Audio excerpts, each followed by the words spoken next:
buhay ko'y nasa iyo, lakas ko'y nasa iyo, pag-asa'y nasa iyo, nasa iyo, nasa iyo, buhay ko'y nasa iyo, lakas ko'y nasa iyo, pag-asa'y nasa iyo, nasa iyo, nasa iyo, pumuli sa aking buhay, pumuli sa aking lakas, pumuli sa aking lakas, sa aking buhay, sa aking buhay, sa aking lakas, sa aking lakas, pag-asa ko, pag-asa ko'y nasa iyo, pumuli sa aking buhay, pumuli sa aking lakas, sa aking buhay, sa aking lakas, pag-asa ko'y nasa iyo, buhay ko'y nasa iyo, lakas ko'y nasa iyo, pag-asa'y nasa iyo, nasa iyo, nasa iyo, buhay ko'y nasa iyo, lakas ko'y nasa iyo, pag-asa'y nasa iyo, nasa iyo, nasa iyo, nasa iyo, nasa iyo, nasa iyo, nasa iyo, nasa iyo, nasa iyo, hallelujah, Panginoon. Tunay nga ang ating buhay, lakas at pag-asa ay talagang nasa sa Panginoon lamang po Amen. natin matatagpuan. Hallelujah, Lord, hallelujah. Patuloy po natin awitan ang ating Panginoon at talagang sa pamamagitan ng awiting ito, no, talagang ma-remind tayo na ang ating buhay ay para sa Diyos lamang. Lahat ng ating ginagawa, no, lahat ng ating pinupuntahan, talagang ang Diyos, lahat ng makasalamuhan natin, no, sa ating paligid, talagang ang Diyos ang makita sa atin. Amen. Creating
behold my heart and soul.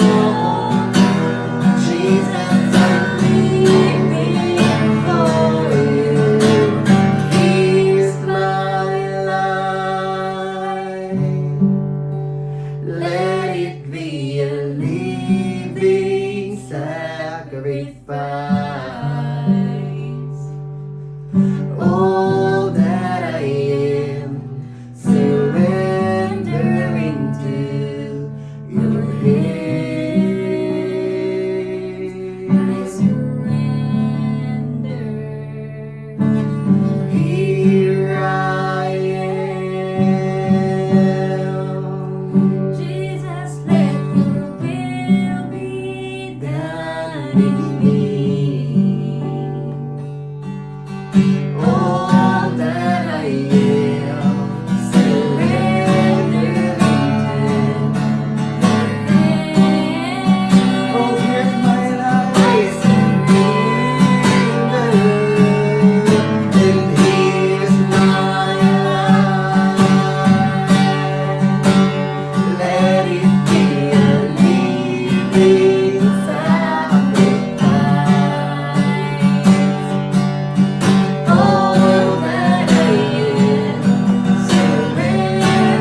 that we Lord. have, Panginoon, dahil talagang inaangkin namin, Lord, let your will be done in our Yes, lives. God. God, salamat po. Talagang ibinabalik namin sa iyo lahat ng papuri at pasasalamat sa pangalan ni Jesus. Amen and amen. Amen. Sa Diyos po ang papuri. Magpalang gabi po sa ating lahat. Amen.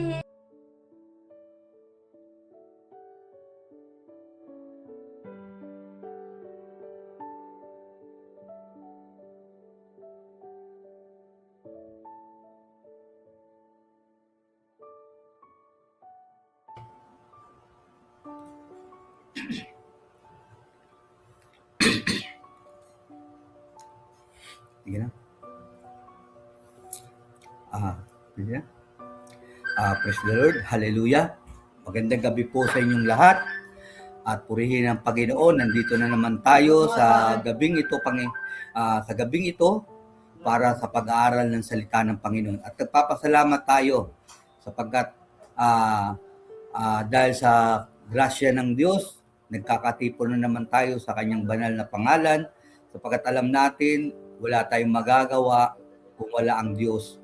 Kaya nga tayo, nagpapasalamat tayo sa Panginoon sapagkat lahat tong nagagawa natin, hindi to nagagawa natin dahil mga taong ito may kakayanan talaga tayo o kaya may talino talaga tayo, may lakas talaga tayo. Ito lahat na nagagawa natin, lalo-lalo na itong pagtitipon natin, ito nagagawa natin dahil sa tulong ng ating Panginoong Jesucristo, dahil sa tulong ng banal na Espiritu Santo. Kaya lahat ng papuri sa ating Panginoon, sapagkat siya lang ang gumagawa sa atin araw-araw ng ating buhay, siya lang ang nagpapalakas, siya lang ang nagpapatatag, at lalong-lalo na siya lang yung nagmamahal sa atin ng tunay. Kaya ang lahat ng papuri, lahat ng kalawalatian, binabalik natin sa dakila nating Amang Diyos. At sa gabing ito, bago tayo magsisimula sa ating pag-aaralan, manalangin muna tayo.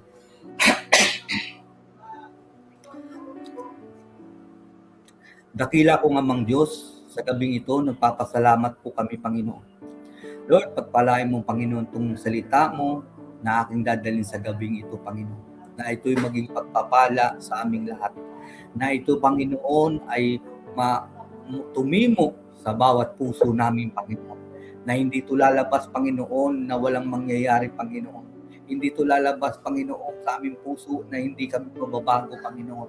Tulungan mo po kami yung salita mo, Panginoon, talagang manatili at manatiling buhay ito na kumikilos sa bawat buhay namin. Na itong salita mo talagang mapamuhay namin, Panginoon, para sa iyong kalawalatian. Salamat, Panginoon, sa gabing ito, Panginoon. Salamat, Panginoon. Binigyan mo kami ng pagkakataon na nagkatipon na naman po kami sa iyong banal na pangalan, Lord. Binabalik namin sa iyo lahat ng kapurihan.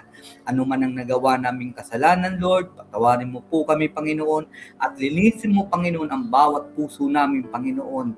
Lalong-lalo na sa gabing ito, Panginoon, na maging karapat-dapat kami, Panginoon, makinig, Panginoon, sa iyong salita.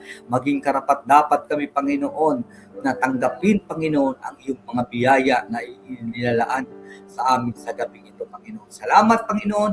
Pagpalain mo lahat ng mga anak mo, Panginoon, na nakikinig sa online, Panginoon. Salamat, Lord. In Jesus' name, amen and amen. Hallelujah. Praise the Lord. Hallelujah. Ang tema na aking dadalhin sa gabing ito, pinamagatan kong The Power of the Word of God. Sapagkat alam natin na itong salita ng Diyos ay kapangyarihan talaga to. Lalong-lalo na sa mga taong naligtas, katulad natin na tumanggap sa ating Panginoong Jesucristo na nagbigay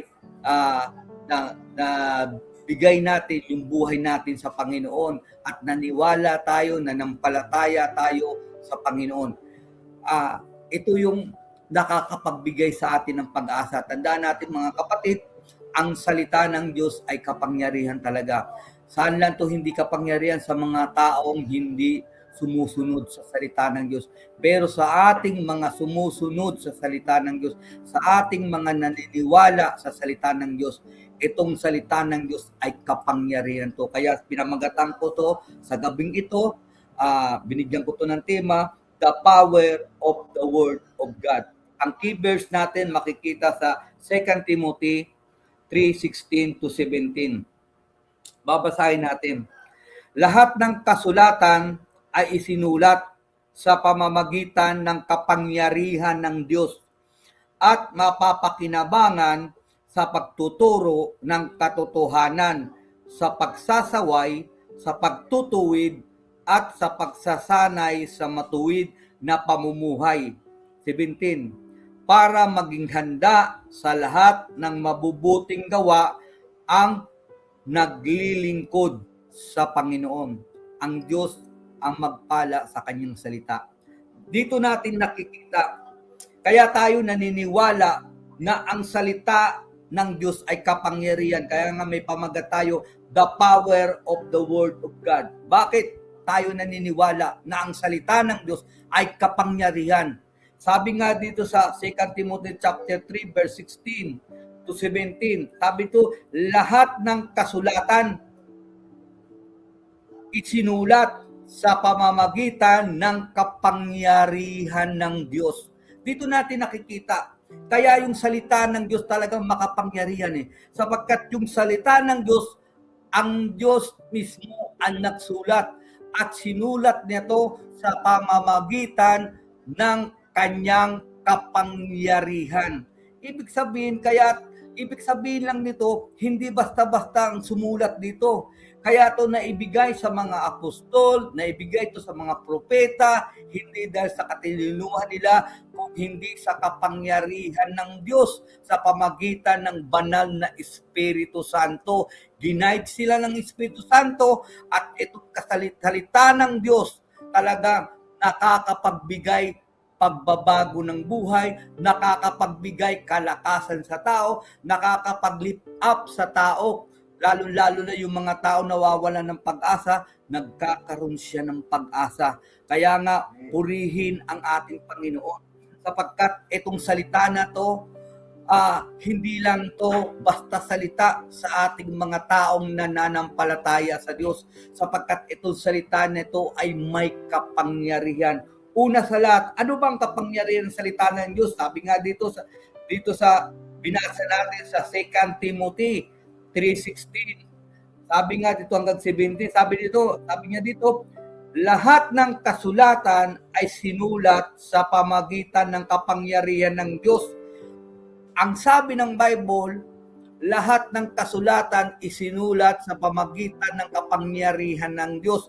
Unang kapangyarihan ng salita ng Diyos. Ang sabi dito, at mapapakinabangan sa pagtuturo ng katotohanan. Unang kapangyarihan ng salita ng Diyos, yung salita ng Diyos, siya yung nagtuturo sa atin ng katotohanan. Sapagkat alam natin, tayong mga tao, kahit anong gawin natin, hindi natin pwedeng unawain o maunawaan ang salita ng Diyos. Kaya lang tayo nakakaunawa sa salita ng Diyos sapagkat dahil sa kapangyarihan ng Diyos, dahil ito ay ginaguide ng Holy Spirit. Kaya nga dito nakikita natin, ang sabi ng Biblia, wala daw bagay na ginawa ang mga apostoles sa pamagitan ng kanilang sarili, kundi sa pamagitan at udyok ng banal na Espiritu Santo, isinulat nila ito. Kaya nga dito, klarong-klaro na ang tao hindi nagsulat sa salita ng Diyos sa pamamagitan ng kanilang isip o talino. Nasulat nila to sa pamamagitan ng gabay ng banal na Espiritu Santo, sa pamamagitan ng kapangyarihan ng Diyos. At unang-una na kapangyarihan ng salita ng Diyos, ang salita ng Diyos nagtuturo sa atin ng katotohanan. Sapagkat wala nang ibang makakapagturo sa atin ng katotohanan, walang iba kundi ang Diyos lang.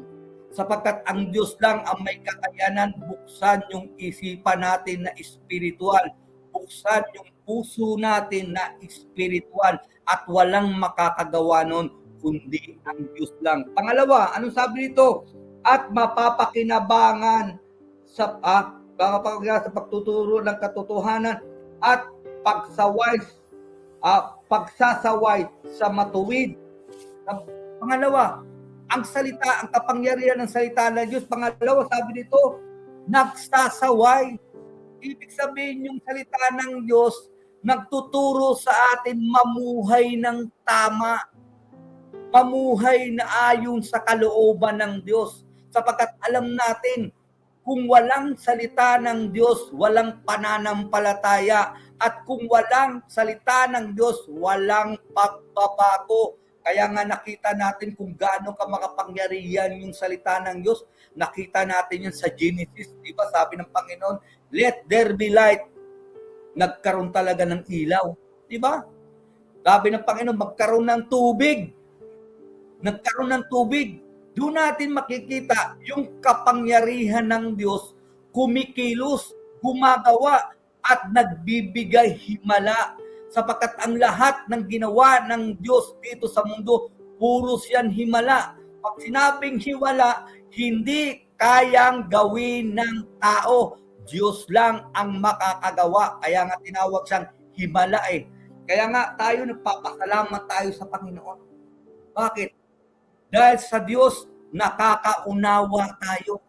Dahil sa salita, sa kapangyarihan ng salita ng Diyos, nagkakaroon tayo ng pag-asa. Kaya nga tayo mga anak ng Diyos, dapat huwag tayong humiwalay sa salita ng Diyos. Sapagkat pag tayo humiwalay sa salita ng Diyos, mawawala sa atin ang kapangyarihan ng Diyos. Sapagkat yung kapangyarihan ng Diyos makikita sa kanyang salita. Pangatlo, ang sabi dito? Sabi dito, nagtuturo ng katotohanan, nagsasaway. Ano pa? Pangatlo, sinasanay tayo sa matuwid na pamumuhay. Kaya nga ang salita ng Diyos nagbabago ng tao eh. Bakit maraming tao ngayon na hindi siya nababago kahit nakakarinig siya sa salita ng Diyos? Sapagkat hindi niya tinatanggap. Pag sinabing hindi niya tinatanggap, ibig sabihin, bawat naririnig niyang salita ng Diyos, hindi niya ipinamumuhay. Kaya yung salita ng Diyos, walang dating sa kanya, walang kapangyarihan, hindi nakakakilos sa buhay niya. Pero pag tayo nakinig at sinabuhay natin yung salita ng Diyos, mararanasan natin yung power ng salita ng Diyos. At tandaan natin yung salita ng Diyos, sabi nga ni Jesus, magunaw man ang langit at lupa, ang kanyang salita ay hindi magkakabula. Kaya nga nakita natin mga kapatid, lahat na sumunod sa salita ng Diyos, hindi naging talo ang pamumuhay. Nakita natin sa buhay ni Abraham. Si Abraham sumunod sa Diyos. Ano nangyari kay Abraham? Naging dakila siya sa maraming tao sa mundo. Kasi ginawa siya ng Diyos na father ng pananampalataya sa buong mundo. Nakita natin si Jacob. Nung simunod siya sa salita ng Diyos, ano nangyari kay Jacob? Pinagpala si Jacob, nagkaroon ng Israel. Kaya nga, ang salita ng Diyos, makikita natin yung kapangyarihan ng salita ng Diyos pag tayo sumusunod sa salita ng Diyos. Kaya wag natin baliwalain ang salita ng Diyos. Wag tayong tumulad sa mga taong nakikinig pero nilalabas lang sa tinga. Kung gusto nating maranasan yung kapangyarihan ng salita ng Diyos, kailangan ipamuhay natin yung salita ng Diyos. Katulad ng Espiritu Santo. Ang Espiritu Santo, hindi mo mararanasan yung kapangyarihan ng banal na Espiritu Santo pag hindi ka sumusunod sa banal ng Espiritu Santo. Hindi ka sumusunod sa Espiritu Santo, hindi mo kailanman mararanasan yung kapangyarihan ng banal ng Espiritu. Katulad din yan sa salita ng Diyos. Hindi mo mararanasan yung kapangyarihan ng salita ng Diyos. Kaya nga sa gabing ito yung pag-aaralan natin. Sapagkat alam natin, itong salita ng Diyos, pag natutunan natin itong ipamuhay, makikita natin ang resulta sa buhay natin. Makikita natin yung pagkilos ng Diyos sa atin sapagkat tong salita ng Diyos, buhay to. Itong salita ng Diyos makapangyarihan. Kaya nga, pag ikaw nakikinig at sinasabuhay mo yung salita ng Diyos, makikita mo yung kapangyarihan ng Diyos. Number 1, ano ba ang pribilehiyo sa mga taong sumusunod sa salita ng Diyos? Ano ba ang ibinibigay ng kapangyarihan ng salita ng Diyos? Number 1, sabi dito, the Word of God produce blessing. Ang salita ng Diyos ay nagproduce ng pagpapala. Kaya nga sabi sa Santiago 1, chapter 1, verse 25, sabi dito, ngunit ang taong nagsasaliksik at tumutupad sa kautosang ganap na nagpapalaya. Sabi dito, nagpapalaya at hindi tagapakinig lang na kinakalimutan agad ay ang taong pagpapalain ng Diyos sa mga ginagawa niya. Nakita natin, pag ikaw nakinig ka sa salita ng Panginoon, makikita mo, dadaloy sa iyo yung pagpapala ng Diyos sa lahat ng gagawin mo. Kaya nga nakita natin, lahat ng sumunod sa salita ng Diyos ay pinagpala sa ayaw mo man, sa gusto mo na, sa gusto mo man. Pag ikaw sumunod ka sa salita ng Diyos, pagpapalain ka ng Diyos. Kaya nga ang salita ng Diyos, nagproduce siya, nagbubunga siya ng pagpapala sa tao. Kaya nga mga tao na sumusunod sa salita ng Diyos, pinagpapala. Nakita natin kay Abraham, balik tayo kay Abraham. Si Abraham, pinagpala ng Diyos. Si Jacob, pinagpala ng Diyos. Si Isaac, pinagpala ng Diyos. Halos lahat ng nasa Bible na sumunod sa salita ng Diyos, ipinamuhay yung salita ng Diyos, ang sabi ng Bible, pinagpala sila ng Diyos. Kaya nga tama yung sabi ni David. Sabi ni David, maliit pa akong bata hanggang ngayon ako, tumanda na, wala akong nakitang taong matuwid na hindi pinagpala ng Diyos o kaya yung mga anak niya nanghihingi na lang ng pagkain sa karsada. Kaya nga doon natin makikita, yung salita ng Diyos may kapangyarihan yun. Kaya ayaw ng demonyo na matutunan natin yung salita ng Diyos. Ayaw ng demonyo na ipamuhay natin yung salita ng Diyos sapagkat alam ng demonyo, pag pinamuhay mo yung salita ng Diyos, talagang nanindigan ka sa salita ng Diyos, sumunod ka sa salita ng Diyos, makikita mo, magpuputos mo ng blessing sa buhay mo. At sabi nga ng Panginoon pag ikaw sumunod ka, kahit sa unang Old Testament, ganun din ang pangako ng Panginoon pag ikaw sumunod ka, ang sabi ng Bible, hindi ikaw maghabol sa pagpapala, kundi ang pagpapala ang susunod sa iyo. Hindi man ibig sabihin na wala ng problema. Hindi man ibig sabihin na hindi ka na mahihirapan sa buhay. Wala naman nakalagay sa Bible doon. Pero, mapapanigunan natin sa pangako ng Diyos ang sabi ng Panginoon. Pag ikaw, ipinamuhay mo yung salita ng Panginoon, talagang sinunod mo yung salita ng Panginoon, pagpapalain ka ng Diyos sa mga ginagawa mo. Pagpapalain yung buhay mo, pagpapalain yung anak mo, pagpapalain yung trabaho mo, pagpapalain yung negosyo mo. Kaya nga ayaw ng demonyo na matuto tayong sumunod sa salita ng Panginoon sapagkat alam niya, pag yung salita ng Diyos, sinunod natin, magiging rema yun sa buhay natin at yun magproduce yun ng pagpapala sa atin sapagkat yung salita ng Diyos ay kapangyarihan. Kaya nga sa ating mga anak ng Diyos, huwag tayong umalis sa salita ng Panginoon. Ano mang mangyari sa buhay natin, huwag tayong umalis, huwag nating kalimutan yung salita ng Diyos. Kasi sabi nga ni Santiago, klaro, sabi ni Santiago, ngunit ang taong nagsasaliksik at tumutupad sa kautusan ganap na nagpapalaya. Ano sabi ng Apostol Pablo, ni Apostol Santiago?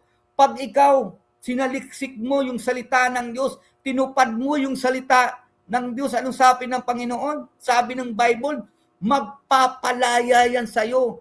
Magpapalaya yan sa kahirapan, magpapalaya yan sa sakit, magpapalaya yan sa problema, magpapalaya yan sa lahat ng alalahanin mo sa buhay. Ano mang kinakatakutan mo sa buhay, pagpapalayain ka ng salita ng Panginoon, sapagkat ang salita ng Panginoon ay katotohanan, ang salita ng Panginoon ay buhay, ang salita ng Panginoon ay pag-asa. Kaya nga makikita natin mga kapatid ang sabi ng Bible kaya nga tayo tinuturuan ng Bible, tinuturuan tayo ng salita ng Diyos talagang ipamuhay. Hindi naman pag tayo mamumuhay sa salita ng Diyos ang magiging mapalad ang Diyos. Hindi na kailangan ng Diyos maging mapalad siya sapagkat siya ang pinagmulan ng pagpapala. Kaya tayo gusto ng Diyos sumunod para maranasan natin ang pagpapala ng Diyos. Tandaan natin, walang tao dito sa mundo na ayaw ng pagpapala. Walang tao dito sa mundo ayaw niyang pagpapala, gusto niyang maghirap. Walang ganun sa tao. Kahit tayong mga Kristiyano, gusto natin pagpalain tayo Kasi ang katunayan nga si Jacob, di ba? Hindi niya binitawan yung anghel hanggang hindi siya pagpapalain. Doon lang pinapakita doon na ang tao gusto niya mapagpala. Kaya nga ang Diyos nangako nga sa tao Nangako ang Diyos sa atin. Nangako siya ng pagpapala. Bakit? Sapagkat yan ang nararapat talaga sa tao, pagpalain. Ang katunayan nga, ginawa ng Diyos ang tao na punong-puno ng pagpapala. Hindi siya pinatira hindi siya pinatira basta-basta lang doon sa ginawa ng Diyos. Kundi doon talaga siya pinatira sa Garden of Eden. Ang sabi nga ng Bible, anong Garden of Eden? Punong-puno ng pagpapala. Dumadaloy doon yung gatas at tubig na buhay. Dumadaloy doon sa Garden of Eden. Hindi naman ibig sabihin na literal na gatas. Ang ibig sabihin yung kasaganaan, dumadaloy doon. Kaya nga yung nilagay ang tao doon, nakita natin yung kabutihan ng Diyos sapagkat nilagay ang tao doon sa Garden of Eden, pinapakita lang yung pag-ibig ng Diyos, yung talagang plano ng Diyos sa tao, hindi para pahirapan, kundi para pasaganain. Kaya nga lang, ang tao nagkasala, kaya nalayo sa Diyos, nalayo sa pagpapala. Kaya nga ayaw ng Diyos ang tao mamuhay sa kasalanan sapagkat ang taong namumuhay sa kasalanan, hindi niya pinagpapala. Kaya nga minsan natatawa ako, minsan nakakarinig ako yung tinatawag nila, tawag nito, minsan nakakarinig ako mga preacher, pero kanya-kanya lang kasi yan. Pero minsan nakakarinig ako na yung kapangyarihan ng the power of prayer. Minsan pinag-aralan ko yun Saan mo mababasa sa Bible na may power ang prayer? Pero sa awa ng Diyos, sa saliksik ko, wala akong nakikita na may salitang power of prayer. Yung kapangyarihan ng panalangin. Wala akong nakikita ng ganun Kaya nga, nagtanong nga ako sa EI Sabi ko sa EI, meron bang power of prayer na mababasa sa Bible? Ang binigay sa akin ng EI, akala mo Yung Santiago chapter 5 verse 16, na malaki ang magagawa ng panalangin ng taong matuwid. Hindi sinabi doon malaki ang magagawa ng panalangin ng tao. Kundi dinagdagan doon ng salita, malaki ang magagawa ng panalangin ng taong matuwid. Ibig sabihin ng walang power of prayer, walang nakalagay sa Bible yan. Invento lang yan ng mga pastor. Yung power of prayer, invento lang yan. Kasi ang katotohanan, bakit tayo sinusugo ng Diyos? Sapagkat sinusunod natin ang Bible. Basahin natin, di ba? Makikita natin yan sa John. Di ba? Sa 1 John chapter 3, verse 22. Ano bang sabi doon? Sabi doon, kaya tayo dinidinig ng Diyos dahil sinusunod natin ang kanyang mga utos at namumuhay tayo sa kalooban ng Diyos. Yun ang sabi sa John eh. Yun ang sabi doon. Kaya tayo dinidinig ng Diyos, hindi dahil yung prayer makapangyarihan, kaya ka dinidinig ng Diyos sapagkat sumusunod ka sa utos ng Diyos, sumusunod ka sa kalooban ng Diyos, kaya dinidinig ka ng Diyos. Kaya nga makikita natin si Jesus, yung tinuruan siya. Tinuruan niya yung mga apostol na manalangin kasi, di ba sabi ng apostol, turuan niyo po kami manalangin kasi nakita nila yung mga eskribang paresyo, ang gagaling manalangin. Pero anong tinuro ni Jesus? Simpleng-simple na panalangin lang. Pwede gayahin ng tao. Pero tandaan natin, yung panalangin na yun, magiging mabisa lang yun pag ikaw namumuhay ka ng tama. Pag ikaw sinusunod mo ang salita ng Diyos, makikita mo yung kapangyarihan ng panalangin mo. Pero yung power of prayer, walang ganon sa Bible. Kaya lang tayo dinidinig ng Diyos, hindi dahil makapangyarihan yung panalangin. Kaya tayo dinidinig ng Diyos sapagkat lumalakad tayo sa kalooban ng Diyos. Katulad ni Jesus, doon sa Hebrew. Kalimutan ko lang verse, chapter 5, di ba? Si Jesus, yung nanalangin siya na iligtas siya sa kamatayan. Anong sabi ng Bible? Tinugon siya ng salita ng Diyos, tinugon siya ng Ama. Dininig siya ng Ama. At sabi doon, kaya siya dininig ng Ama, sapagkat siya'y masunurin sa kalooban ng Diyos. Kaya nga ang tao, pag ikaw masunurin ka sa kalooban ng Diyos, makikita mo yung kapangyarihan ng salita ng Panginoon na kusa na siyang magdadala sa iyo ng tagumpay. Kaya nga mga kapatid, tama yung sinabi ng Diyos kay Joshua, na bulay-bulayin mo ito at pag-aralan mo sa buhay mo to at sa pamagitan ng magtatagumpay ka.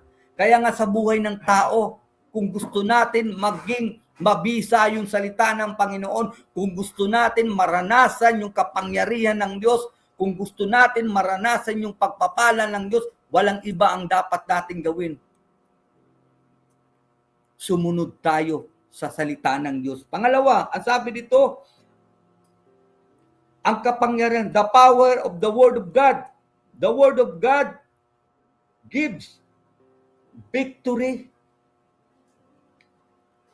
Pangalawa, hindi lang yung salita ng Diyos nagbibigay pagpapala, kundi nagbibigay din ng victory. Tandaan natin sa buhay na ito, kailangan nating manalo. Victory.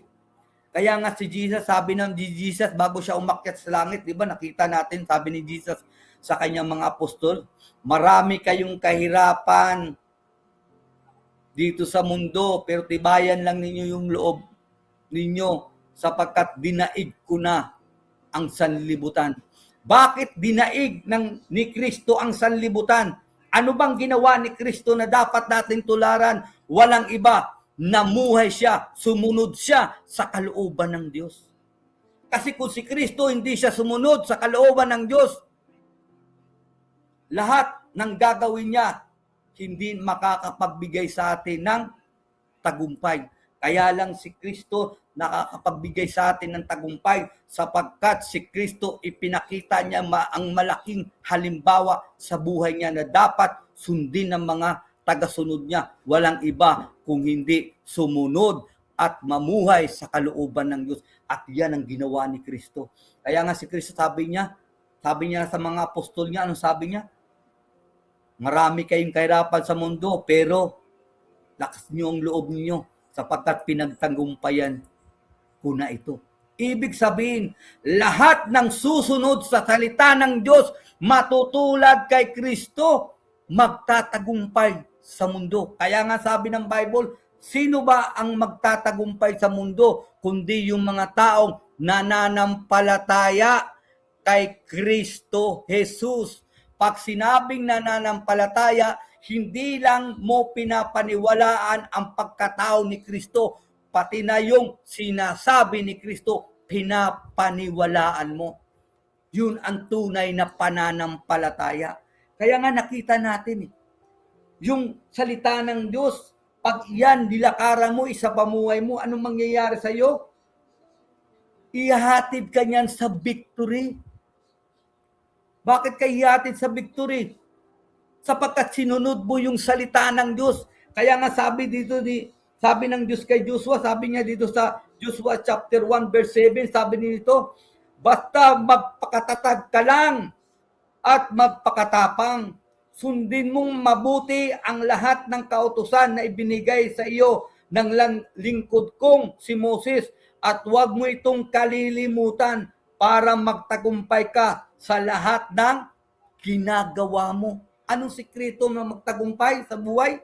Walang iba ang pagsunod sa salita ng Panginoon. Tandaan natin mga kapatid, ang talagang susi sa buhay nito, walang iba ang pagsunod sa kalooban ng Diyos, ang pagsunod sa salita ng Diyos para maranasan natin yung kapangyarihan ng Diyos. Kaya tayo mga kapatid, maraming mga Kristiyano na ang buhay nagiging stagnant. Hindi siya lumalago. Parating ganun na lang siya. Kasi bakit? Sapagkat pinipili lang niya ang salita ng Diyos. Pinipili lang niya ang kanyang gustong sundin. Tandaan natin. Ang sabi nga ng Bible, itong kasulatan, sinulat to ng Diyos. Hindi sinabi ng Bible, ang kalahating kasulatan ay sinulat ng Diyos. Hindi nakalagay ganyan. Ang nakalagay, ang buong kasulatan sinulat sa pamagitan ng salita ng Diyos. Ibig sabihin lang nun, wala tayong pipiliin sa salita ng Diyos. Lahat ng salita ng Diyos susundin natin at ipamumuhay natin. Labas na lang yung sinasabi na Old Testament na kautusan. Siyempre, hindi na natin susundin yun kasi bakit? Nandito na tayo sa bagong tipan. Walang iba kundi nandito na tayo sa tipan ni Kristo. Kaya meron tayong dapat sundin, kundi yung pinagkatipanan natin. Saan ba nakipagtipan si Jesus? Di ba sa atin? Kaya nga dapat, yun ang sundin natin, yung kautusan ni Kristo. Sapagkat yung kautusan ni Kristo ay kapangyarihan nun.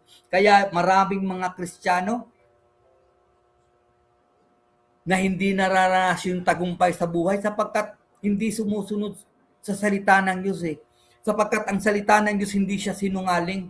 Sabi nga ni Kristo, magunaw man ang langit at lupa, ang salita niya hindi magugunaw.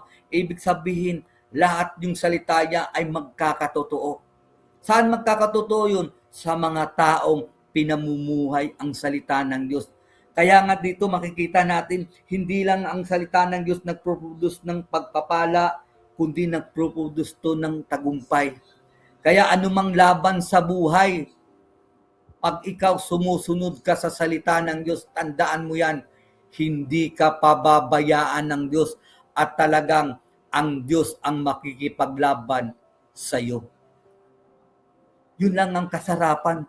Pag ikaw sumusunod ka sa salita ng Diyos, anumang problema mo sa buhay, tandaan mo, hindi ikaw makikipaglaban. Sino makikipaglaban?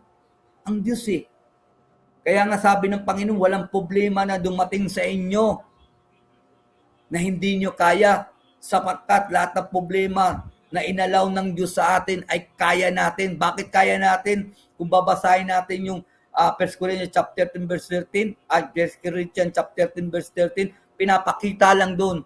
Bakit sinabi ng Panginoon walang problema na darating sa tao na hindi niya kaya? Kasi bakit? Sapagkat mismo si Kristo ang magbibigay sa iyo ng katugunan sa problema mo. Kaya ikaw magiging victorious ka. Kaya nga sinabi ni Kristo huwag kayong marami kayong kahirapan na dadanasin sa mundong ito, pero tibayan lang ninyo ang loob ninyo. Bakit sinabi ni Kristo, tibayan yung loob? Ibig sabihin, huwag tayong lumayo sa salita ng Diyos. Tibayan natin yung puso natin sa salita ng Diyos. Huwag tayong lumayo sapagkat pag tayo hindi lumayo sa salita ng Diyos, ipinamuhay natin yung salita ni Kristo, si Kristo na ang bahala sa atin. Kaya magkakaroon tayo ng tagumpay sa buhay na ito. Sapagkat tandaan natin, hindi mo pwedeng labanan si Satanas. Bakit hindi natin pwedeng labanan si Satanas? Si Satanas may kapangyarihan. Tayo, walang kapangyarihan.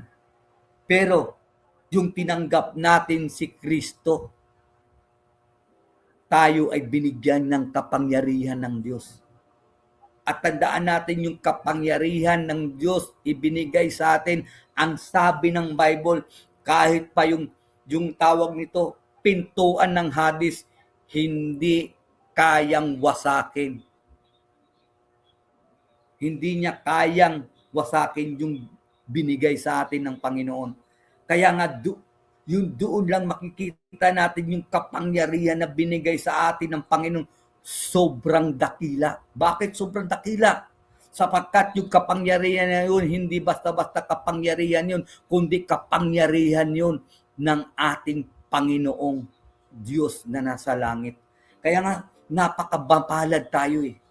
Napakapapalad tayo na tumanggap kay Kristo. Sapagkat yung tinanggap natin si Kristo, hindi lang kaligtasan ang natamo natin, hindi lang yung kapatawaran sa kasalanan ang natamo natin, kundi binigyan tayo ng kapangyarihan ng Diyos para magkaroon tayo ng pag-ibig, para magkaroon tayo ng pagsusupil sa sarili. Sapagkat alam ng Diyos, hindi natin kaya supilin ang sarili natin. Alam ng Diyos, wala tayong kapangyarihan. Pero nang tayo'y naniwala sa salita ng Diyos at tayo sumunod sa salita ng Diyos, ang Diyos mismo ang nagbigay sa atin ng kapangyarihan. At yung kapangyarihan na yun, kumikilos yun. Hindi dahil magaling ka, kumikilos yun dahil nanampalataya ka sa salita ni Kristo. Kaya nga pag tayo nasa salita ng Panginoon, hindi natin nilalagay sa tenga lang yung salita ng Diyos, kundi nilalagay natin sa puso natin, ipinamumuhay natin. Anong mangyayari sa atin? Mag-produce yun ng magbibigay sa atin ng pagpapala at victory sa buhay nito. Ano pang nagagawa ng kapangyarihan ng salita ng Diyos? Pangatlo, sabi dito, the word of God gives life. Tandaan natin, pag tayo nanatili sa salita ng Diyos, pag tayo sinunod natin ang salita ng Diyos, ang sabi ng Panginoon dito, magkakaroon tayo ng buhay. Number 1, tandaan natin, sabi nga dito sa John chapter 6, verse 63, sabi nito, ang banal na espiritu ang nagbibigay buhay. Hindi ito magagawa ng tao. Ang mga salitang sinasabi ko sa inyo ay mula sa espiritu at nakakapagbigay buhay. Kaya ang mga taong sumusunod sa salita ng Diyos, ipinamumuhay yung salita ng Diyos, iniingatan yung salita ng Diyos sa buhay nila. Tandaan mo, diyang tao na yan, magkakaroon ng buhay. Ibig mo bang sabihin, yung mga tao ngayon walang buhay? May buhay naman eh. Ibig lang sabihin, pag sinabi magkakaroon ka ng buhay, yung buhay spiritual mo, magkakaroon ng buhay. Yung espiritu mo, tutulungan ng espiritu ng Diyos para gapiin ang gawa ng laman sa buhay mo. Tandaan natin, hindi natin kayang gapiin ang gawa ng laman, ang gawa ng sanlibutan. Pero pag tayo nanatili sa salita ng Diyos, pinamuhay natin yung salita ng Diyos, tandaan natin, ang sabi ng Bible, magkakaroon tayo ng buhay. Ibig sabihin, mabubuhay yung spiritual life mo. Mabubuhay ang connection mo sa Panginoon. Mabubuhay yung pag-ibig mo sa Diyos.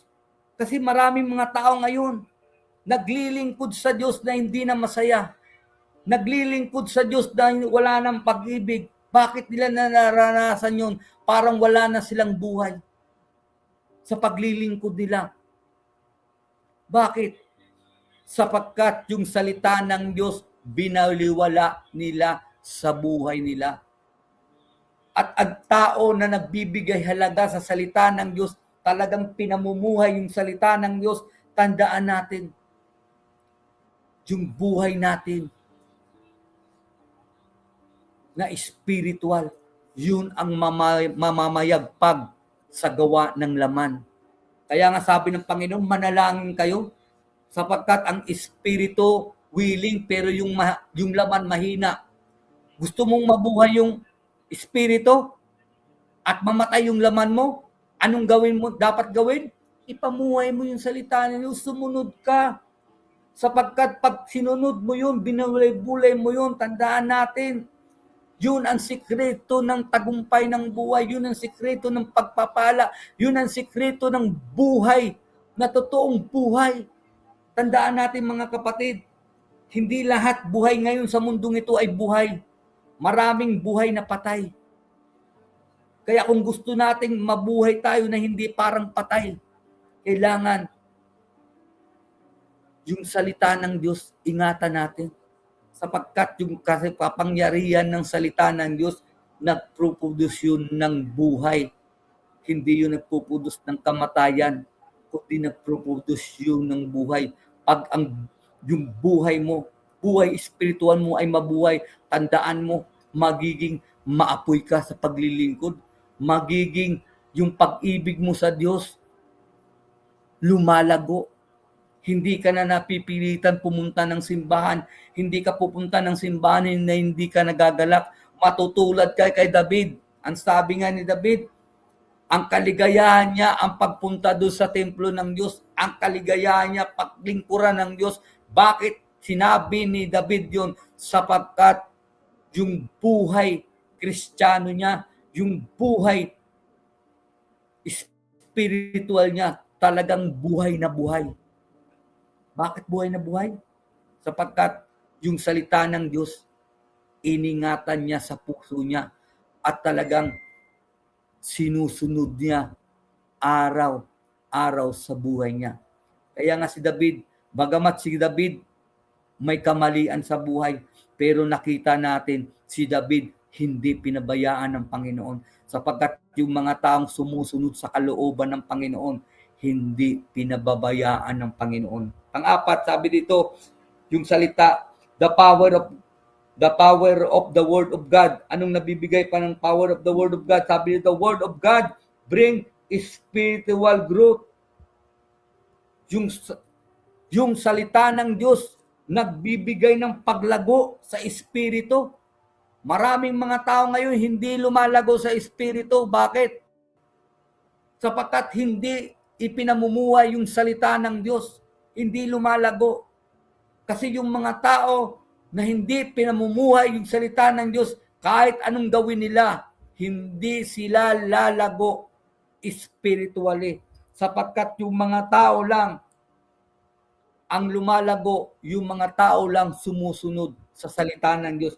Kaya nga sabi dito sa Salmo, chapter 1, verse 2-3, ang sabi dito, salip ay nagagalak siya sumunod sa mga aral na mula sa Panginoon. At araw-gabi, ito'y kanyang pinagbulay-bulayan. At ang katulad niya, isang punong kahoy na natanim sa tabi ng sapa na namumunga sa takdang panahon at hindi nalalanta ang dahon. Kaya yung mga tao na sumusunod talaga, nagmamahal talaga sa salita ng Panginoon, hindi siya lumago eh. Ang sabi nga ng Bible, matutulad siya sa tanim na natanim sa tabi ng sapa. Ano matutulad siya? Mamumunga siya. Pag sinabi kasing lumalago ka sa spiritual, hindi nakikita yan sa palakpak. Hindi yan nakikita sa praise the Lord, hallelujah. Nakikita yung bunga sa'yo. Ano yung bunga? Yun yung bunga ng banal na Espiritu Santo. Namumunga ka. Kasi bakit? dahil sumusunod ka sa salita ng Diyos. Ibig sabihin, natanim ka sa tabi ng sapa. Ano ba yung sapa na sinasabi dito? Hindi lang to basta sapa. Ibig sabihin, natanim ka sa Espiritu Santo. Ang Espiritu Santo ang dumadaloy sa buhay mo, kaya namumunga ka ng mabubuting gawa. At kaya nga nakikita natin dito, sabi nito, hindi nalalanta yung dahon. Ibig sabihin, yung buhay Kristiyano mo hindi nalalanta. Buhay mananampalataya mo hindi nalalanta, kundi lalong araw-araw sariwa. Kaya nga maraming mga Kristiyano na nawawala sa Panginoon. Bakit nawawala? Pinababayaan yung salita ng Panginoon. Kaya nga maraming mga tao, sinasabi nila na huwag tayong lumayo sa Diyos. Kasi pag tayo lumayo sa Diyos, yung presensya ng Diyos mawawala sa atin. Pag tayo lumayo sa Diyos, mawawala yung buhay Kristiyano natin at magiging talunan tayo. Di ba marami natin naririnig na pangangaral na ganyan? Totoo naman yan eh. Pero ano bang dahilan kaya tayo nalalayo sa Panginoon? Dahil pinapabayaan natin yung salita ng Diyos. Sapagkat alam natin, pag tayo lumalayo sa salita ng Diyos, tandaan mo, ang Diyos lalayo din sa iyo. Bakit? Sapagkat ang Diyos nagbabase yan sa kanyang salita. Pag hindi ka nakikinig sa kanyang salita, lalayo siya sa iyo. Totoo ba yan? Totoo yan eh. Sabi nga ni Jesus sa Luke, di ba? Tumatawag kayo sa akin, Panginoon, Panginoon, pero hindi naman ninyo ginagawa yung pinapagawa ko sa inyo. Maraming ganyang mga Kristiyano. Nasya sa paglilingkod sa Panginoon, pero parang pakiramdam niya malayo siya sa Diyos. Bakit ganon? Dahil hindi niya iniingatan sa puso niya yung salita ng Diyos. Kaya nga sabi ni Kristo sa John chapter 15 verse 7, di ba? Na kung ang salita ko mananatili sa inyo at ako mananatili sa inyo, ang salita ko mananatili sa inyo, ano sabi ng Panginoon? Ano man ang hingiin nyo, ibibigay ko. Bakit ibibigay ng Panginoon? Pag sinabi kasi yung salita ng Diyos nananatili sa inyo, ibig sabihin yung salita ng Diyos ipinamumuhay nyo. Kaya nga sabi ni Kristo, ano man ang hingin nyo, ibibigay ko. Kasi bakit? Pinamumuhay nyo yung salita ko eh.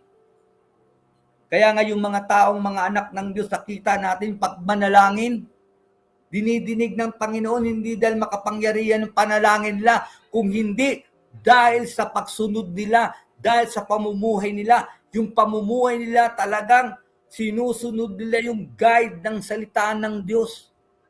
Pati nga si David, sabi nga ni David, yung salita mo, yung ilaw ng aking landasin. Bakit sinabi ni David yun? Sapagkat nakita ni David, pag yung tao sumusunod sa salita ng Diyos, talagang sinasamahan ng Diyos. Kaya nga sabi dito ng Bible, nakita natin dito, ang salita ng Diyos hindi lang nakakapagbigay buhay, kung hindi nakakapaglago sa spiritual na paglago. Sapagkat ang taong sumusunod sa salita ng Diyos, ipinamumuhay yung salita ng Diyos, makakaranas yun sa kapangyarihan ng salita ng Diyos. Kaya ano nangyayari sa kanya? Lumalago siya. Nagbubunga siya ng tama. At hindi nalalaya yung dahon niya. Ibig sabihin, hindi siya nang lulupaypay sa paglilingkod sa Panginoon. Bakit hindi siya lulupaypay? Sapagkat hindi niya binibitawan yung salita ng Diyos. Kaya dapat tayong mga anak ng Diyos, matuto tayo kay Jacob. Si Jacob, hindi niya binitawan yung anghel hanggang hindi nagsasalita na hindi siya pagpapalain. Kaya dapat ganun din tayo. Huwag natin bitawan yung salita ng Diyos hanggang hindi natin maranasan yung kapangyarihan ng salita ng Diyos. Maraming mga tao bumibitaw sa salita ng Diyos. Maraming mga tao na binabaliwala yung salita ng Diyos pero hindi nila alam ang susi ng tagumpay, ang susi sa buhay nito, walang iba kundi yung salita ng Diyos. Kaya nga binigay itong salita ng Diyos eh. Kung babasahin natin sa Romans chapter 15 verse 4, binigay itong salita ng Diyos para tayo matuto, para tayo magkaroon ng pag-asa, para tayo maging matatag sa buhay. Bakit? Itong salita ng Diyos ay nagbibigay talaga to ng kapangyarihan sa ating mga naniniwala. Kaya sabi dito, ang salita ng Diyos, hindi lang siya nakakapagdulot sa atin ng pagpapala, hindi lang nakakadulot sa atin ng tagumpay, hindi lang nakapagbigay sa atin ng spiritual na buhay. Ano pa sabi ng Panginoon? Hindi lang nakakapagbigay ng growth, kundi nakakapagbigay din siya ng paglago. Kaya nga mga kapatid, bilang nasa Panginoon, panahon na dapat tayong sumunod sa salita ng Panginoon. Huwag nating hayaan yung salita ng Panginoon na mawalang kabuluhan sa atin. Tandaan natin, sabi nga ni Solomon, hanapin mo ang kayamanan. At kung matagpuan mo, wag mo nang bitawan. Ano bang sinasabi ni Solomon doon? Walang iba kundi yung salita ng Diyos. Yung salita ng Diyos, siya yung totoong kayamanan. Kaya pag matagpuan mo yung salita ng Diyos, wag mong bibitawan. Isa puso mo yun. Kaya ngayon yung parables ni Jesus, di ba? Yung isang tao nakahukay siya ng kayamanan. At anong ginawa niya? Yung sa kayamanan nininukay niya, ipinamalita niya, tinago niya, at ipinamalita niya, iningatan niya. Ano ba yung kayamanan na sinasabi doon ni Jesus? Walang iba kundi yung salita ng Diyos. Kaya pag ikaw natagpuan mo yung salita ng Diyos, huwag mong bibitawan. Itago mo yun. Ipamalita mo yun. Sapagkat yun ang totoong kayamanan. Sapagkat ang salita ng Diyos, buhay yan sa mga taong namumuhay. Pero patayan sa mga taong hindi namumuhay. Kaya kung gusto mong maranasan yung kapangyarihan ng salita ng Diyos, panahon ng panindigan mo ang salita ng Panginoon. Kaya nga dapat dito, sabi nga dito, the power of the Word of God. Number 1, ano yung nabibigay sa atin? Ano ba yung nagagawa sa atin yung, ng salita ng Diyos? Number 1, the Word of God produces blessing. Number 2, the Word of God gives victory. The Word of God gives life. The Word of God brings spiritual growth. Kaya sa ating pagtatapos, ito yung hamon sa atin bilang mananampalataya. Ang sabi dito, manatili tayong tapat sa salita ng Diyos. Manatili tayong panghawakan ang pangako ng Diyos at ipamuhay natin ang salita ng Diyos. Sapagkat kung gagawin natin yan sa buhay natin, naiingatan natin na maging matapat tayo sa salita ng Diyos, nananatili tayo na hinahawakan natin yung pangako ng Diyos, ipinamumuhay natin yung salita ng Diyos, sa pamagitan ng mararanasan natin yung kapangyarihan ng Diyos. Tandaan mo mga kapatid, huwag nating hayaan na maging tagapalakpak lang tayo sa iba. Huwag nating hayaan na makita lang natin yung iba na ganun yung pangyayari sa buhay nila. Dapat bilang anak ng Diyos, maranasan din natin yung kapangyarihan ng salita ng Diyos. Sapagkat pag hindi natin naranasan yung kapangyarihan ng salita ng Diyos, kawawa tayo. Kaya nga ibinigay yung salita ng Diyos para sa atin, para tayong magtagumpay sa buhay na ito. Kaya wag nating kalimutan yung salita ng Diyos, kundi Bigyan natin to ng malaking importansya sa buhay natin. Mintras nabubuhay tayo, manatili tayong tapat sa salita ng Diyos. Patuloy nating panghawakan ang pangako ng Diyos. Huwag tayong bibitaw sa pangako ng Diyos at lalong-lalo na ipamuhay natin ang salita ng Diyos. Manalangin tayo. Dakila naming Amang Diyos, salamat Panginoon sa gabing ito, Panginoon. Lord, nagpapasalamat po kami sa iyo, Panginoon, sapagkat pinapakita mo dito, Panginoon, sa iyong salita, Panginoon, kung gaano kahalaga ang iyong salita, Panginoon. Yung salita mo talaga, Panginoon, ito yung kapangyarihan, Panginoon, ng mga anak mo, Panginoon. Pag kami lumalakad sa iyong salita, pag kami namumuhay sa iyong salita, ang sabi mo, anuman ang aming idalangin ay ibibigay mo, Panginoon. Kaya nagpapasalamat po kami, Panginoon. Nagpapasalamat po kami, Panginoon, sa iyong tinuro sa amin sa gabing ito, na talagang maging tapat kami sa iyong salita, Panginoon. Maging tagasunod kami, hindi lang kami tagakinig, kundi tagasunod kami, Panginoon. Kaya salamat, Panginoon, sa gabing ito, sa iyong salita. At pagpalain mo lahat ang nakinig sa iyong salita, Panginoon.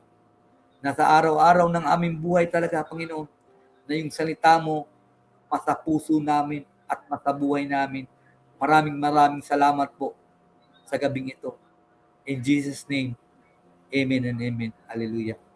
Praise God.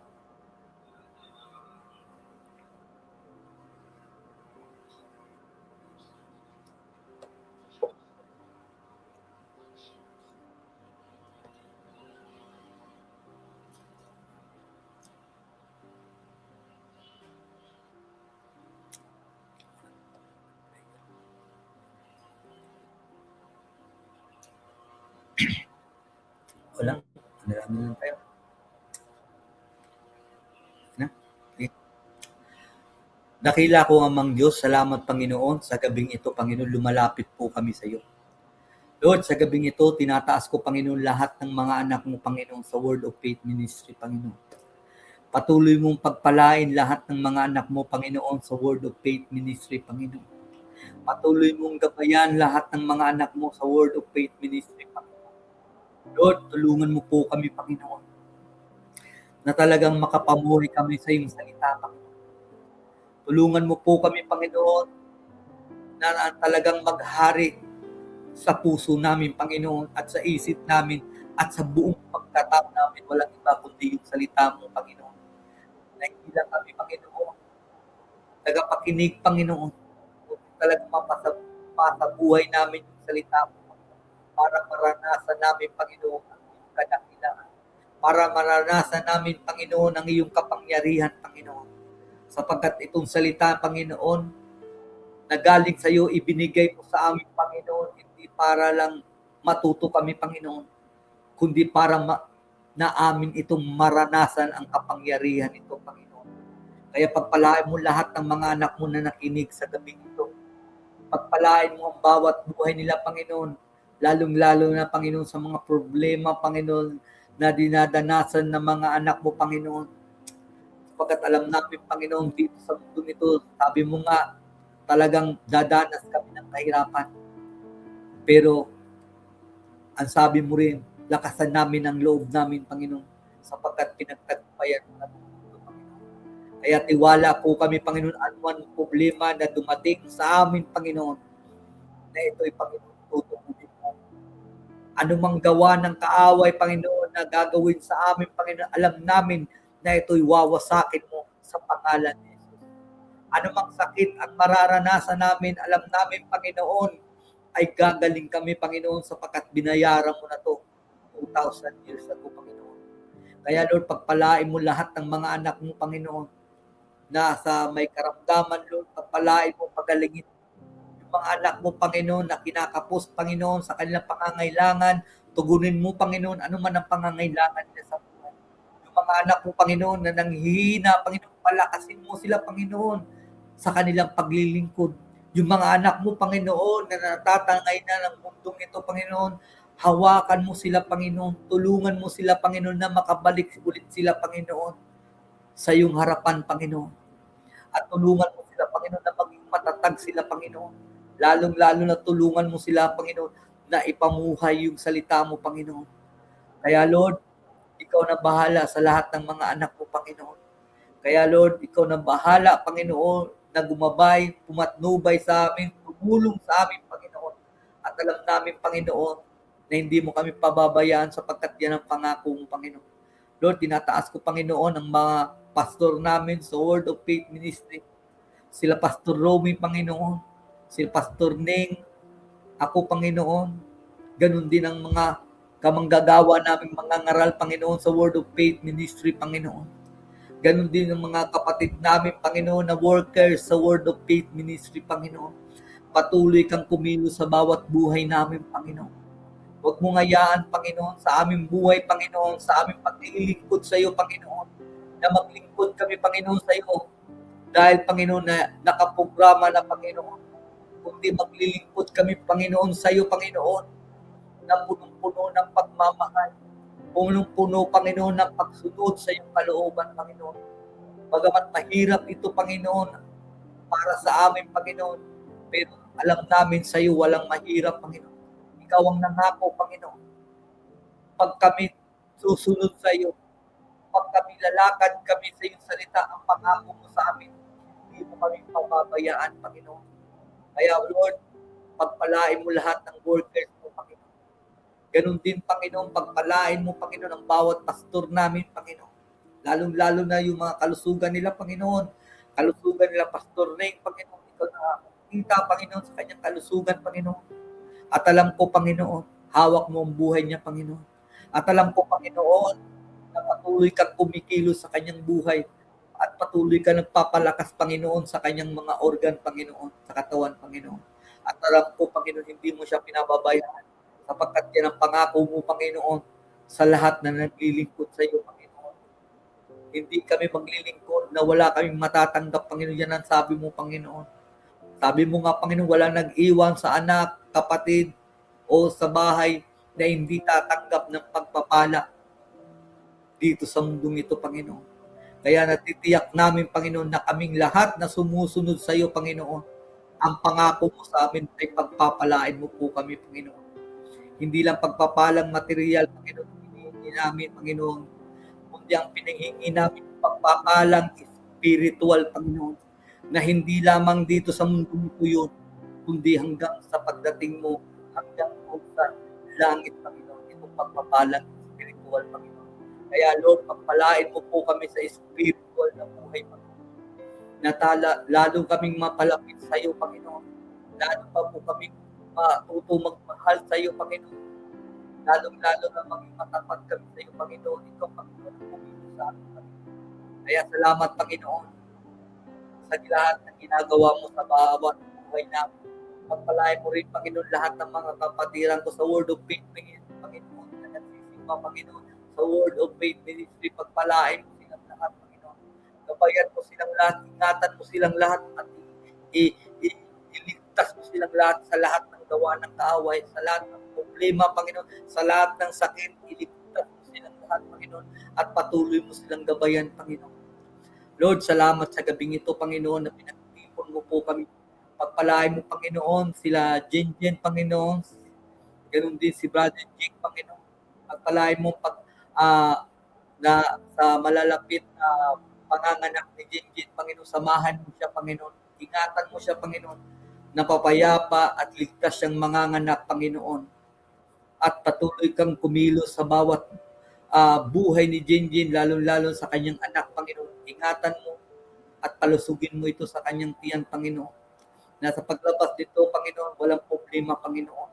Sapagkat ikaw yung Diyos namin, Panginoon, na may kakayanan, Panginoon, gumawa ng mabuti sa aming lahat, Panginoon. Salamat, Lord. Ganun din, tinataas ko, Panginoon. Si Jake, patuloy mo siyang palakasin, patuloy mo siyang bigyan ng katatagan sa buhay, Lord. Patuloy mo siyang gamitin, Panginoon, sa iyong gawain, Panginoon. Pagpalain mo ang buhay ni Jake sa kanigin, Panginoon, at sa magiging anak nila, Panginoon. Ganun din, Panginoon, sila Karen, Panginoon, sila Brother Brian, Panginoon, na nasa New Zealand, Panginoon, ang buong pamilya niya, Panginoon.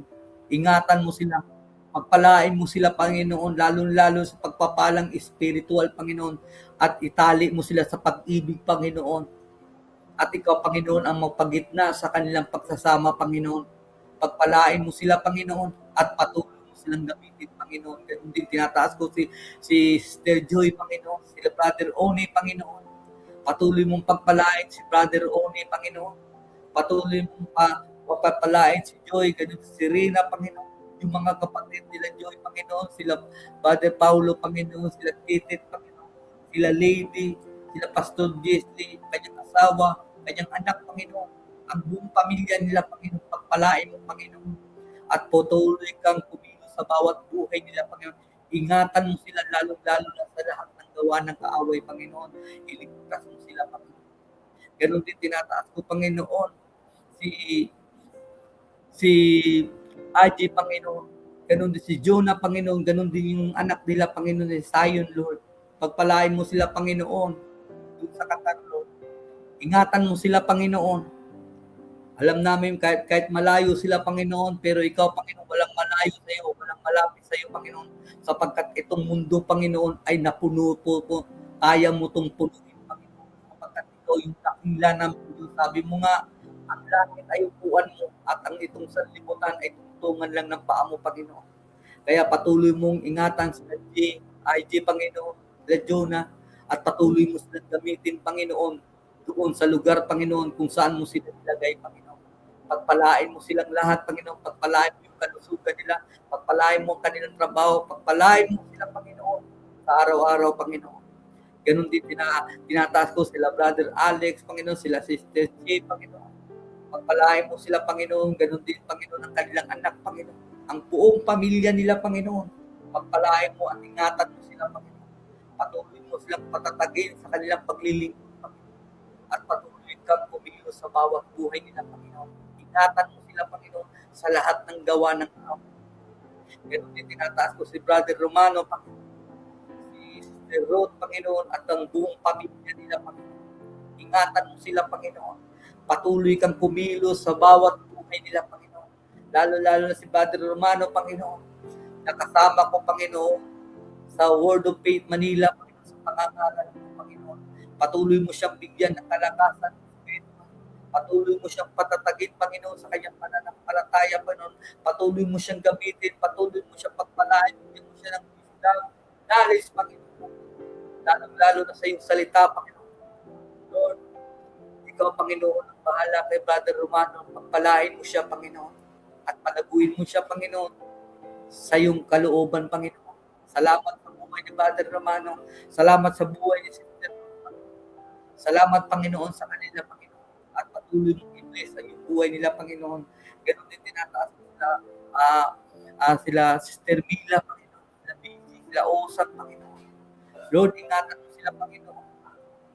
At patuloy mo sila bigyan ng kalakasan, Lord. Lalo-lalo na, Panginoon, sila nakatuka, Panginoon, sa pagluto, Panginoon. Alam namin, hindi madali rin magluto, Panginoon. Pero Lord, ikaw, Panginoon, ang lagay sa kanilang puso, sa kanilang gawain.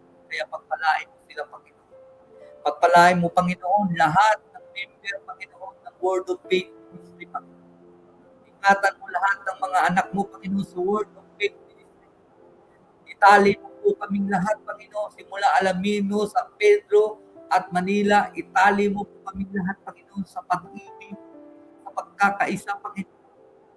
At lalo-lalo na, Panginoon, sa pagmamahalan, Panginoon, bilang magkakapatid. Ikaw po ang maghari sa bawat puso namin, Panginoon. Huwag mo ngayaan ang kasalanan na maghari sa buhay namin, kundi ikaw, Panginoon, ang maghari sa buhay namin, Panginoon. Maraming salamat sa iyo, Panginoon. Salamat, Panginoon, sa gabing ito, Panginoon. Salamat, Panginoon, sa lahat na ginagawa mo sa aming buhay, Lord. Ganun din tinataas ko, Panginoon, sila Brother Bobby, sila Sister Ligaya, Panginoon. Patuloy mong i-bless, Panginoon, asawa na ito, Panginoon. Ganun din, Panginoon, ang kanilang dalawang anak, Panginoon. Patuloy mo silang i-bless, patuloy mo silang ingatan, patuloy mo silang, Panginoon, gabayan, patnubayan, Panginoon, sa kanilang buhay, Panginoon. Salamat, Panginoon, sa patuloy mong kalinga sa kanila, Panginoon. Salamat, Panginoon, sa pag-ibig mo sa kanila, Panginoon. Lord, salamat, Panginoon. Ikaw na bahala sa aming lahat sa gabing ito, Panginoon. At pinapasalamatan namin, Panginoon, lahat ng mga kapatiran namin. Sila Father Awit, Panginoon, sila Father Edison, sila ah, sila Leo, Panginoon. Ganon din ang Papa ni Leo, Panginoon. Lord, ikaw na bahala sa amin lahat. Ikaw na bahala rin sa kanila, Lord. Ingatan mo sila, Panginoon. At patuloy mo po kaming tulungan. At handa, Panginoon, sa iyong pagdarating dito sa mundong ito, Panginoon. Ihanda mo kami, Panginoon, sa pagdating mo, Panginoon. Tulungan mo po kami na sa pagdating mo, Panginoon, pagdatnan mo po kami na naglilingkod at nagmamahal sa iyo. At salamat, Lord, sa lahat ng katugunan ng aming panalangin sa gabi ito, Panginoon. At binabalik namin sa iyo lahat ng kapurihan. Sa pangalan ni Kristo Jesus, amen and amen. Hallelujah. Praise God. Hallelujah.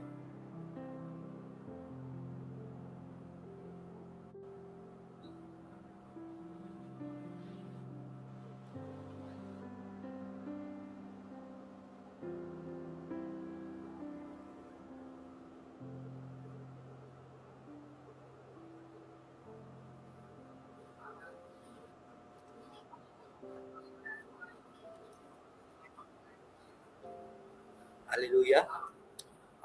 Manalangin tayo sa title ng offering. Dakila naming amang Diyos. Salamat, Panginoon, sa gabing ito, Panginoon. Lord, pagpalain mo lahat ng mga anak mo, Panginoon, sa magbibigay sa gabing ito, Panginoon. At alam ko, Panginoon, na lahat ng ginagawa ng mga anak mo, Panginoon, ay hindi mo kinakalimutan, Lord. At lahat na nagbibigay sa iyo, Panginoon, ay pinagpapala mo, Panginoon. Salamat, Panginoon, sa bawat buhay, Panginoon, na nagbibigay sa iyo.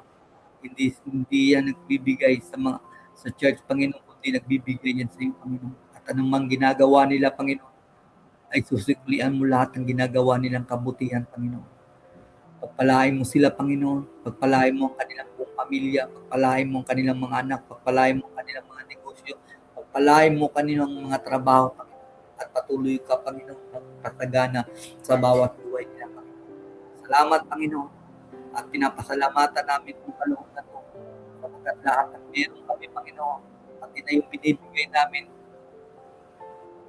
ay hindi galing talaga sa amin, kundi galing sa iyo. Kaya nagpapasalamat po kami sa lahat ng biyaya na pinagkakaroon sa amin. Salamat, Panginoon, sa lahat, Panginoon. Binabalik namin sa iyo lahat ng kapurihan. Sa pangalan ni Kristo Jesus, amen and amen.